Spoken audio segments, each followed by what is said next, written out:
Film industry में काम करने वाले एक्ट्रेसेस खास करके वो 376 मतलब रेप के शिकार हुए हैं। ही सेड कि आप मेरी वाइफ के साथ में रिलेशनशिप बना लो, आप मेरी बेटी के साथ में रिलेशनशिप बना लो, बट प्लीज़ मेरे साथ में रिलेशनशिप बनाओ। हम लोग इसलिए चुप बैठते हैं क्योंकि हमें आगे काम नहीं मिल पाता है। कभी कभी लगता है लड़की होके पैदा होना ही आई थिंक सो गलती है। ही सेड कि अगर तुम्हें ये रोल करना है तो लेट्स गो टू बेडरूम। बहुत से जो प्रभावशाली प्रोड्यूसर्स हैं ये सभी लोग इस कास्टिंग काउच में इन्वॉल्व है।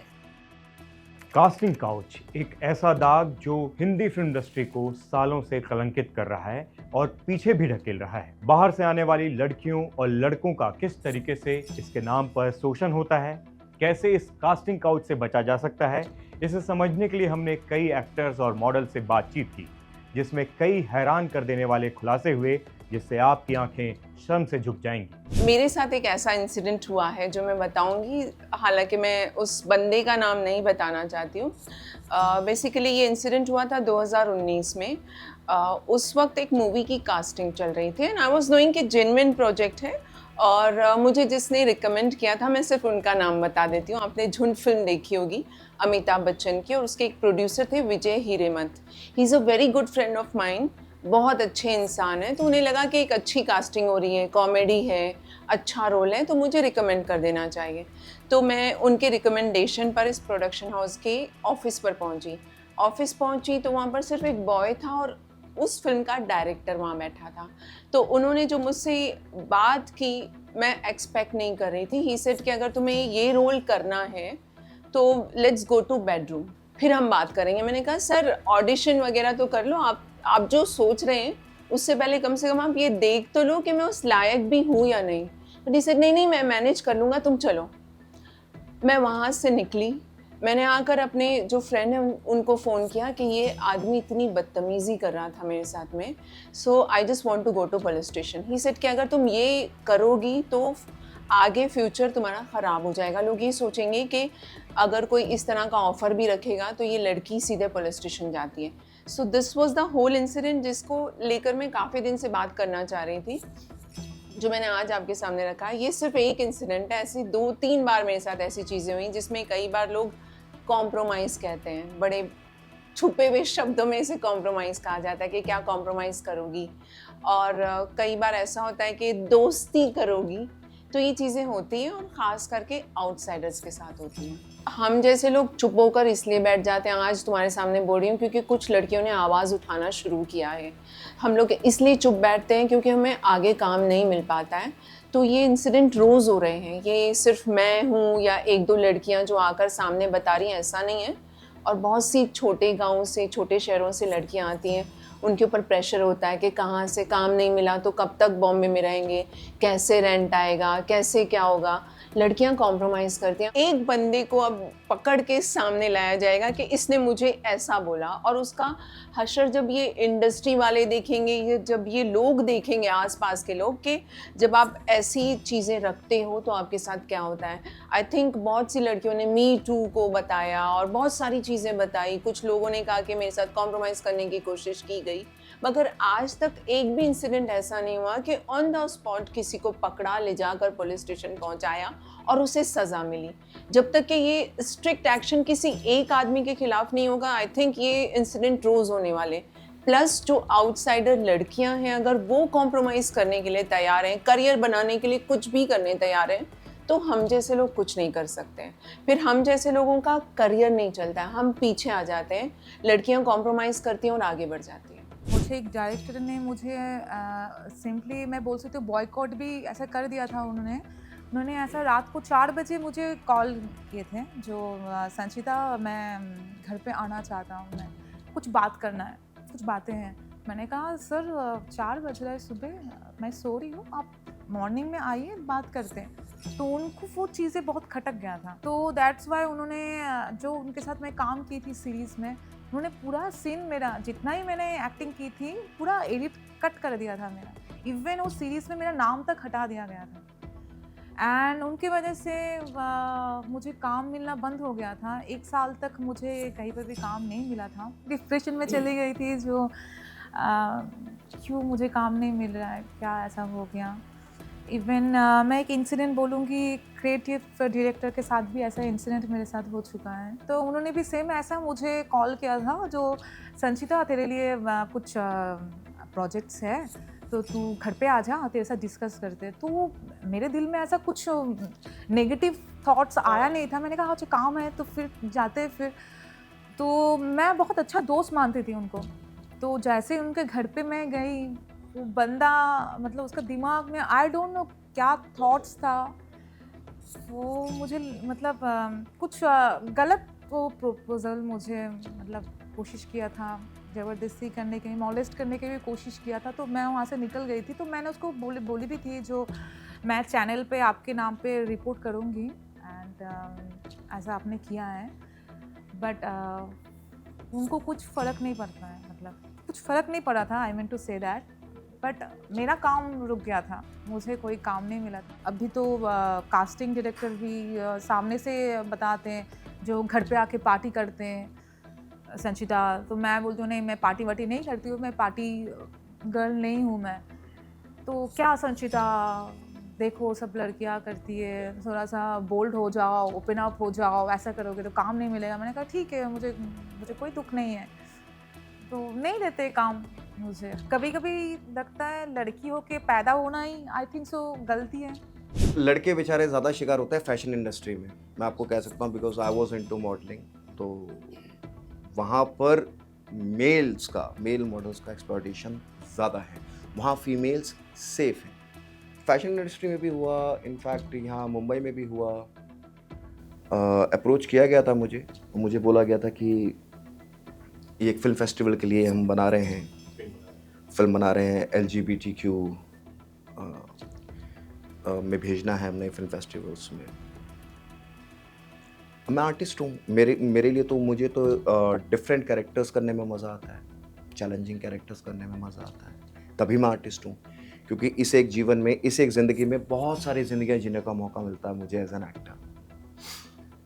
तो जनाब थे, वो नाम तो नहीं लूँगा उनका, डायरेक्टर अपने आप को कहते थे वो।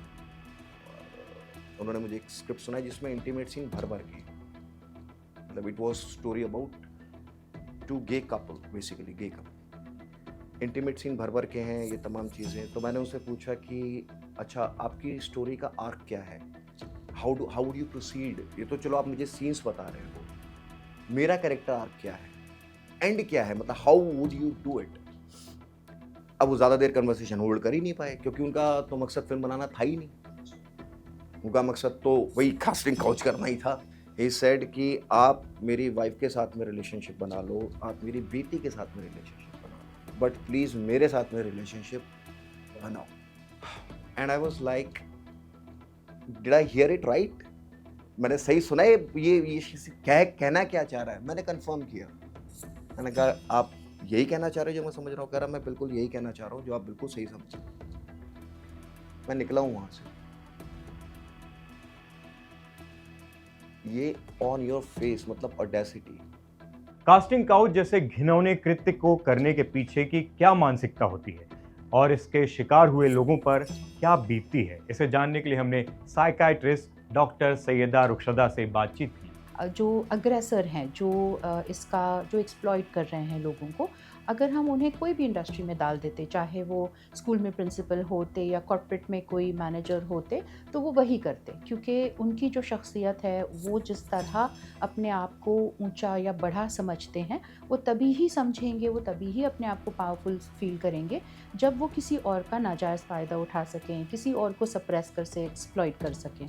तो जब कास्टिंग काउच हो जाता है तो उनके लिए ये करना ज़्यादा आसान हो जाता है, क्योंकि वो इंडस्ट्री में कम अपॉर्चुनिटीज़ रहते हैं और ज़ाहिर सी बात है बहुत सारे लोग हैं जो वो ये अपॉर्चुनिटीज़ को हासिल करना चाहते हैं, तो इस वजह से उनको वो एक्सप्लॉइट करना आसान होता है। शायद इस वजह से भी वो इस फील्ड में है, because then they have more victims that are easily available for them.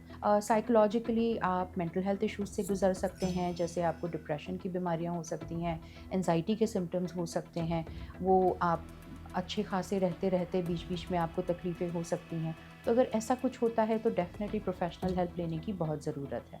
अगर ऐसा है कि थैंकफुली आपको कोई साइकियाट्रिक या मेंटल हेल्थ इश्यूज़ नहीं हो रहे हैं, फिर भी आपको थोड़ा बर्नआउट जैसे फ़ील हो रहा है कि आपको इंडस्ट्री से ही आपका भरोसा उठ गया है और आप नहीं काम करना चाह रहे हैं, तो उस सिलसिले में भी कुछ some amount of professional counselling important है, क्योंकि ज़ाहिर-सी बात है कि हम नहीं चाहेंगे कि आपके जो गोल्स हैं और आपके जो लक्ष्य हैं, आप उस पे से हट जाएँ।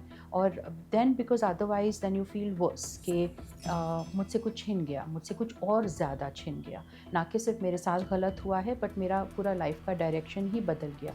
सो वी डोंट वांट कि वो सोने पे सुहागा आपका डैमेज हो जाए। इस वजह से हम कहते हैं कि please take help, professional help. Counselling से आपको ट्रॉमा से कैसे हैंडल करना है, उसको कैसे पास्ट ट्रॉमा को प्रोसेस करना है ताकि आपको पीटीएसडी ना हो, वो सारी चीज़ें हम कर सकते हैं।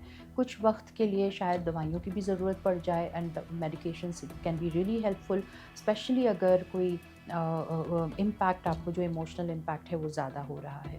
ऐसे विक्टिमाइजेशन के बारे में सोचते हैं, हमें जो हमारे दिमाग में जो पिक्चर आता है वो एक लड़की का होता है, मगर बहुत सारे जो मेन हैं, जो यंग बॉयज़ हैं या यंग मेन हैं, उनके साथ ये बहुत हो चुका है। उनके लिए एक एडेड ख़तरा रहता है कि अगर उनको पता चले कि हमारे साथ ऐसा हुआ है, स्पेशली किसी मेल ने एडवांसेस किए हैं इस तरह से, तो उन पे एक और ब्रांड लग जाएगा कि वो गे हैं, और इसी वजह से उनको किसी ने अप्रोच किया, तो उनके लिए वो एक एडेड फ़ियर रहता है, क्योंकि अगर उन्हें लोगों को शक होगा कि वो गे हैं, तो उनके लिए जो वर्क अपॉर्चुनिटीज़ हैं वो और कम हो जाएंगी, उन्हें रोल्स ही नहीं मिलेंगे वगैरह वगैरह। So they do come with that added kind of fear. Filmmaker शमाज नवाब सिद्दीकी ने कास्टिंग काउच से रिलेटेड एक शॉकिंग खुलासा किया। कोई एक्ट्रेस है, कोई लेडी फीमेल है जो काम करना चाहती है, एक्ट्रेस बनना चाहती है, मॉडल बनना चाहती है, वो जाती है काम करने के लिए, ढूंढती है किसी डायरेक्टर या प्रोड्यूसर के पास या कास्टिंग डायरेक्टर के पास जाके वो अपना जो भी पोर्टफोलियो वगैरह बताती है, तो अक्सर ये चीज़ सामने आती है कि वो प्रोफाइल मांगने वाला इंसान जो है वो बोलता है कि आपको कॉम्प्रोमाइज़ करना पड़ेगा। अब लड़की बेचारी जो है वो उस वक्त में उसका फाइनेंशियल कंडीशन या उसके एम्बिशंस को देख के वो उस चीज़ों में कभी कभी अग्री कर लेती है। ऐसे काफ़ी इंस्टेंसेस हुए भी है पास्ट में। लेकिन ये जिस तरीके से जो होता है पूरा काम, ये पूरा इलीगल काम है और वो लड़की के पास पूरा पावर है उस आदमी के अगेंस्ट 376 यानी कि रेप का केस फाइल करने का, क्योंकि वो झलासा देके वो काम किया गया। 376 जो है, जो मैंने आपको रेप बताया, ये हर वो इंसान पे बनता है जो इंसान को झूठा वादा करके या कोई भी एक कॉम्प्रोमाइज़ करने की बात करे और उसके साथ में शारीरिक संबंध रखे, क्योंकि वो आप उसको जो वो चाहती नहीं है वो आप फोर्सफुली कर रहे हो। दूसरा, जैसा आपने बताया कि 420 चीटिंग का सेक्शन भी आता है। अब वो सेक्शन कब लगता है, उसी इंसान के ऊपर लग सकता है उसी सिचुएशन में, अगर वो इंसान कुछ पैसे भी डिमांड कर रहा हो कि आप मुझे इतने पैसे दीजिए, मैं ये चीज़ करवाता हूँ, और वो वादा पूरा नहीं कर रहा है। क्योंकि जहाँ पे पैसे का डिमांड आ गया वहाँ पे 420 आ गया, और जहाँ पे शारीरिक संबंध का मामला आ जाता है वहाँ पे 376 आ जाता है। 354 भी आ सकता है, 354 जो मोलेस्टेशन है। और ये जो भी मैं आपको धाराएं बता रहा हूँ ये सब आईपीसी की धारा है। अभी बीएनएस का जो कानून आया है उसमें कानून सेम है लेकिन सेक्शंस का नंबर बदल गए। जैसे कि रेप का जो सेक्शन है वो 64 हो गया है, 65 हो गया, ये सब सीरीज में आ गया है। वैसे ही 420 का सेक्शन अलग हो गया, तो कानून वही है लेकिन सिर्फ नंबर बदल गया। कभी कभी ऐसा हो जाता है कि उनकी ज़िंदगी में ऐसी लड़की एक आ जाती है जो उनको उनके रूम में आके ब्लैकमेल कर लेगी कि अगर आपने काम नहीं दिया तो मैं यहीं से अपने कपड़े फाड़ के निकल जाऊँगा। आप कुछ नहीं कर सकते हो, मैक्सिमम सिर्फ ये है कि अपने केबिन में सीसीटीवी कैमरा लगाइए, क्योंकि आज टेक्नोलॉजी का ज़माना है। लेकिन वो ज़माना जो पहले था, जब कैमराज एग्जिस्ट नहीं करते थे, टेक्नोलॉजी एग्जिस्ट नहीं करती, तब ज़माना अलग था। लेकिन अब ज़माना अलग है, तो जितना हो सके उतना इंसान प्रिकॉशन में रहे, क्योंकि ये देश जो है, हमारे देश में लड़कियों के लिए कानून की व्यवस्था बहुत ज़्यादा है। और वो इसीलिए, वो सही भी है, वो इसीलिए क्योंकि उनके ऊपर उतना जुल्म, उतनी ज़्यादतियाँ हुई है। लेकिन जहाँ पे कानून ज़्यादा रहेगा वहाँ पे उसका मिसयूज़ भी होगा। तो ऐसे मिसयूज़ के सेक्शंस भी काफ़ी हुए और काफ़ी आते भी अक्सर। सुप्रीम कोर्ट के, हाई कोर्ट के जजमेंट्स अगर आप फॉलो करोगे तो रेगुलरली महीने में कुछ ना कुछ चीज़ ऐसी आती है जहाँ पे कोई एफआईआर क्वॉश हो गया। क्वॉश यानी कि जैसे कि एफआईआर उड़ गया, कोई झूठा केस प्रूव हो जाता है, कोई केस में एविडेंस सफिशिएंट नहीं होते हैं, कोई केस में ऐसा होता है कि सिर्फ पैसे लेने के लिए लड़की फंसा रही है कभी, क्योंकि अक्सर ये भी बहुत मेजॉरिटी केसेस आजकल इंडिया में हो रहे हैं कि लड़की पैसे लेने के लिए यानी कि एक्सटॉर्शन करने के लिए जो है आदमियों पे रेप केस फाइल कर रहे हैं। वैसे अब लड़कों का क्या, जिन लोगों को लड़कों के साथ भी ये चीज़ हो रहा है कि कास्टिंग काउच लड़कों के साथ भी होता है, बिल्कुल हो रहा है। और इसमें आई डोंट थिंक सो कि आज तक शायद कोई मेल एक्टर या मेल मॉडल कभी सामने आके कुछ बोला होगा, मेरी नज़र में तो नहीं आया। लेकिन ये भी एग्जिस्ट करता है। अब तक एक और बड़ी चिंता की बात है कि लास्ट ईयर तक जब तक आईपीसी का प्रोविजन था, यानी कि इंडियन पिनल कोड, तो इंडियन पिनल कोड में सेक्शन 377 एग्जिस्ट करता था। 377 का मतलब ये है कि सेक्सुअल इंटरकोर्स जो नेचर के खिलाफ है, यानी कि कानून हमारा ये मानता था अब तक कि एक शारीरिक संबंध सिर्फ आदमी और औरत के बीच में हो सकता है, तो वो नेचर होता है। उसके खिलाफ कोई भी काम हो तो उसको अननेचुरल बोला जाता है, यानी कि आदमी आदमी के साथ, औरत औरत के साथ, ये अननेचुरल बोला जाता है और इसके लिए सेक्शन 377 एग्जिस्ट करता था। लेकिन अभी बीएनएस के कानून के अंदर 377 को हटा दिया गया और इस चीज़ के लिए अभी कोई प्रोविजन नहीं है। तो कहीं ना कहीं हम ये वापस से बोल सकते हैं कि आदमियों के लिए वो जो एक प्रोविजन अवेलेबल था आदमियों के खिलाफ, वो कानून अभी एग्जिस्ट नहीं करता है, तो वहाँ से भी एक चीज़ कमी हो गई है। मैं एक बात कर रहा हूँ शरद कपूर की, जो जोश मूवी का एक्टर है।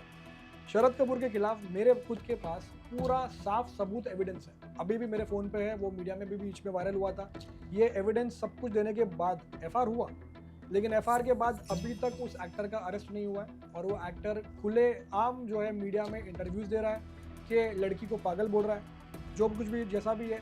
मेरे पास वो एक्टर के पूरे ऑडियो रिकॉर्ड्स है जहाँ पे वो खुद इतनी अश्लील बातें की है और लड़की से उसने सेक्सुअल इंटरकोर्स की, सेक्सुअल एडवांसेस की बात की है, उसकी रिकॉर्डिंग तक मेरे पास है। इतना कुछ होने के बाद भी वो एक्टर अरेस्ट नहीं हुआ है और लोकल पुलिस स्टेशन का सीनियर इंस्पेक्टर बोलता है कि ऐसे केस में अरेस्ट होता है क्या, वो इंस्पेक्टर की तक रिकॉर्डिंग हमारे पास है। तो ये भी ऐसे भी केसेस है जहाँ पे पॉलिटिकल इन्फ्लुएंस यूज़ हो रहा है, अपने पर्सनल कॉन्टैक्ट यूज़ हो रहा है, क्योंकि वो बेचारी एक्टर जो है वो बाहर से आई थी, मुंबई की लोकल नहीं है, कॉन्टैक्ट्स नहीं थे बेचारे के पास। हमने जितना हो सके उसको अपनी तरफ से हेल्प किया। हमने पुलिस के ऊपर तक एलिगेशन लगाया, इंक्वायरी के लिए बिठाया हुआ है, अभी मैटर कोर्ट में है और अभी हम पूरी कोशिश करें कि उसको भी इंसाफ मिले। फिल्म मेकर शमाज नवाब सिद्दीकी ने कास्टिंग काउच से रिलेटेड एक शॉकिंग खुलासा किया। देखिए, ऐसी चीज़ों से बचने के लिए मैं तो सबसे पहले बोलना चाहूँगा कि आप जिस जगह पे जा रहे हैं उसके बारे में बहुत डिटेल में आपकी नॉलेज होनी चाहिए।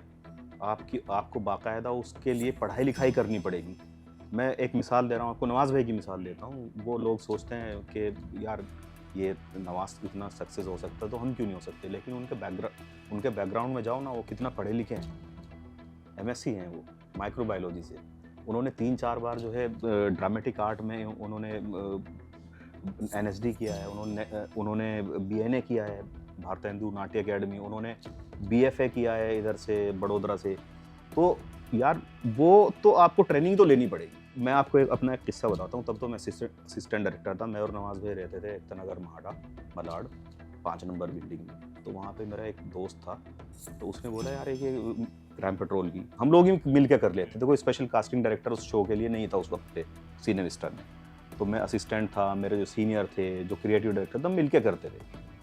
तो वो लड़का मुझसे मिला और उसके साथ में खूबसूरत सी लड़की, और वो लेके आ गया ऊपर, बैठा दिया। भाई चलो हम तो बैठो यार। वो छोटा सा एक रूम था, नवाज़ भाई और मैं अलग साथ में रहते थे, लेकिन उसको ये नवाज़ भाई को उस वक्त पे कोई भी नहीं जानता था। तो हमारे ये एक्सपीरियंस आपसे इसलिए शेयर कर रहा हूँ क्योंकि उस वक्त पे हम बिल्कुल ऐसे थे जैसे आम आदमी होते हैं, है ना, जैसे वो लड़की आई होगी ऐसे ही हम भी थे। उसने बोला, लड़के ने, वो कास्टिंग सर मैं कास्टिंग करता हूँ फला उस पर, और ये इसको ना सर रोल चाहिए 8 दिन के अंदर, कुछ भी हो जाए रोल चाहिए इसको। तो ये करके बात मैंने कहा ऐसे कैसे होता है, 8 दिन के अंदर कैसे रोल मिल जाएगा। मैंने कहा मैं दे दूंगा, पहले ऑडिशन दिलाऊंगा, अपने सीनियर्स को बताऊंगा क्राइम पेट्रोल है, मैंने अच्छा बड़ा शो है, तो मैंने कहा मैं कर लूँगा। अगर इस तरह मैं सोच रहा हूँ मजबूरी है इसको कोई। बाद में जब वो लड़का घर से निकल गया हम दोनों को छोड़ के, वो जानबूझ के निकला कि देखते हैं क्या इनका केमिस्ट्री रहेगी।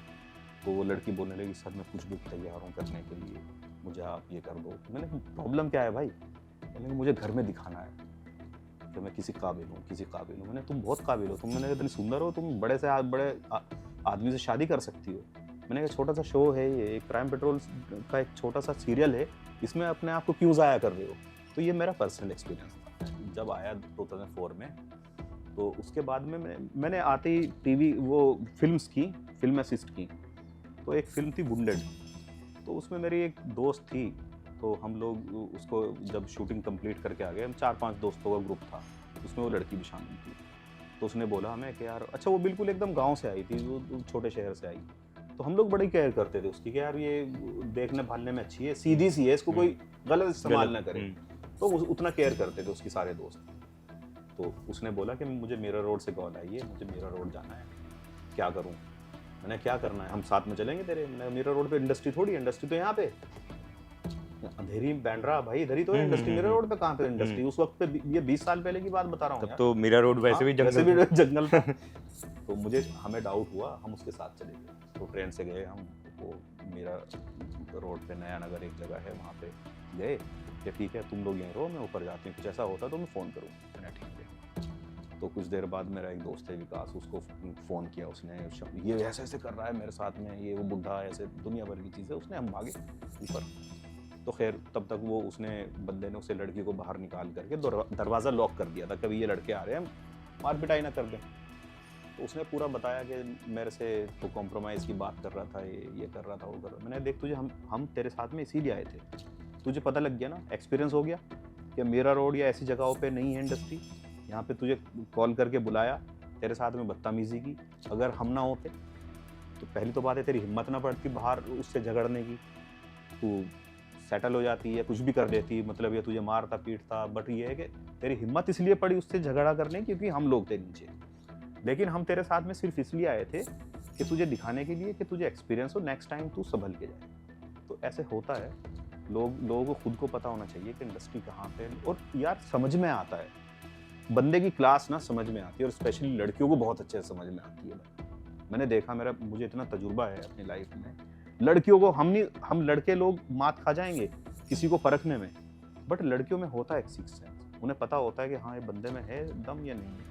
तो अगर लड़कियां ये सोचने के बाद भी कहीं पे जा रही हैं तो यार उनके दिमाग में भी कहीं ना कहीं कुछ तो होगा। एक्टर्स के हित में काम करने वाले धड़क कामगार यूनियन के संस्थापक और अध्यक्ष अभिजीत राणे ने बताया कि पिछले साल 50 से ज्यादा फिल्म मेकर्स पर रेप के केस दर्ज हुए। शिमला ऐसे तो पूरे देश के अलग अलग हिस्सों से आते हैं, बट खास करके दिल्ली से आने वाली जो ज़्यादा लड़कियां हैं वो बहुत से कास्टिंग काउच के शिकार होते हुए दिखते हैं। मगर हमारी यूनियन हमेशा ही इसको एजुकेट करने की कोशिश करते हैं। सिंटा जो एक प्रभावशाली संगठन है, हमारी संगठन है, वो ये फीमेल्स जब हमारी यूनियन की मेंबर होती है तो इनको हम एजुकेट करने की कोशिश करते हैं कि आप ऐसी कोई भी चीज़ ना करें जो सिस्टम के ख़िलाफ़ है। और एक जो पर्टिकुलर कम्युनिटी है जिसको हम पिम्प कम्युनिटी बोलते हैं, वो लोगों ये फीमेल्स को ऐसे उनके दिमाग में डालते हैं कि जब तक आप कॉम्प्रोमाइज़ नहीं करेंगे तब तक आपको फिल्म इंडस्ट्री में काम मिलेगा नहीं। मुझे नहीं लगता कि इसमें कोई सच्चाई है। और ये जो लड़कियां जो आती है वो अपने हाथ पर काम करने आती है, और जब वो आती है तो कुछ पैसे, थोड़े से पैसे लेके आती है, बट उनको ये इंडस्ट्री में भी इतनी कंपटीशन है कि अपने आप को एस्टैब्लिश होने में टाइम लगता है। और जब पैसे नहीं होते तो ये लड़कियां अपने आप में कॉम्प्रोमाइजिंग लेवल पर जाती है। तो मैं पूरा दोष एक कम्युनिटी को नहीं देता हूँ, तो ये दोष ये जो लड़कियां खास करके जो लड़कियां इस्तेमाल होती है उनकी भी गलती है। मगर निश्चित तौर पर एक बड़ा तबका फिल्म इंडस्ट्री का इसका शिकार है। मैं अगर 2024 की बात करूँ तो हमारे यूनियन के मेंबर्स जो हमसे जुड़े हुए हैं, लगभग 50 से ज़्यादा फिल्म इंडस्ट्री में काम करने वाले एक्ट्रेसेस खास करके वो 376 मतलब रेप के शिकार हुए हैं। और हमने बाकायदा अलग अलग मुंबई के अलग अलग पुलिस स्टेशंस में उनके on behalf of them we have fought for them and we have forced police to file 376 against the accused. और हम यशस्वी है। बहुत से जो प्रभावशाली प्रोड्यूसर्स हैं जिनके बड़े बड़े नाम हैं, मैं नाम लेना नहीं चाहूँगा क्योंकि मेरे को आज कोई कंट्रोवर्सी में नहीं पड़ना, बट ये सभी लोग इस कास्टिंग काउच में इन्वॉल्व है। मैं आप सब लोगों को आपके माध्यम से अपील करना चाहूँगा कि आप सब अपने प्रोफेशन को प्रोफेशनल तरीके से हैंडल करें। जो नई लड़कियां आती है उनको एक्सप्लॉइट ना करें, ये मेरी तरफ से आपकी तरफ से ये मैसेज जाने दीजिए। जनरली 376 के जो केसेस हो रहे हैं उससे ऐसे जो चीटिंग करने वाले जो प्रोड्यूसर्स हैं, जो झूठे प्रॉमिसेस देके उनको हम पिक्चर में रोल देंगे, हीरोइन बनाएंगे, आपको किधर हम अपलिफ्ट करेंगे, ऐसी झूठे वादे देकर इस लड़कियों को जो मिसयूज़ करते हैं वो उसका परसेंटेज भी काफ़ी कम होते हुए दिख रहा है। और ख़ास करके मैं एक चीज़ बताना चाहूँगा, महाराष्ट्र के आदरणीय मुख्यमंत्री देवेंद्र जी ऐसे विषयों पर बहुत सेंसिटिवली इस ऐसे इश्यूज़ पर ध्यान दिए हैं। मुंबई के पुलिस कमिश्नर और ख़ास करके डीजी है महाराष्ट्र के, डायरेक्टर जनरल ऑफ पुलिस, इनको स्पेशल इंस्ट्रक्शंस दिए हैं कि ऐसे केसेस जब हो रहे हैं तो 00 एफआरआई, जो जगह पर वो फीमेल है वो जगह पर वो फीमेल जाती है, वो पुलिस स्टेशन में 00 एफआरआई होता है, और जहाँ पर वो इंसिडेंट होता है वो वहाँ पर वो बाद में केस डायरेक्ट की जाती है। मुझे विश्वास है कि आने वाले समय में आदरणीय देवेंद्र जी के डायरेक्शंस में इसको बहुत अच्छा टाइटनिंग प्रोसेस बहुत अच्छे तरीके से चल रहा है। ऐसे ही वीडियोस को देखने के लिए जुड़े रहें दैनिक भास्कर ऐप के साथ।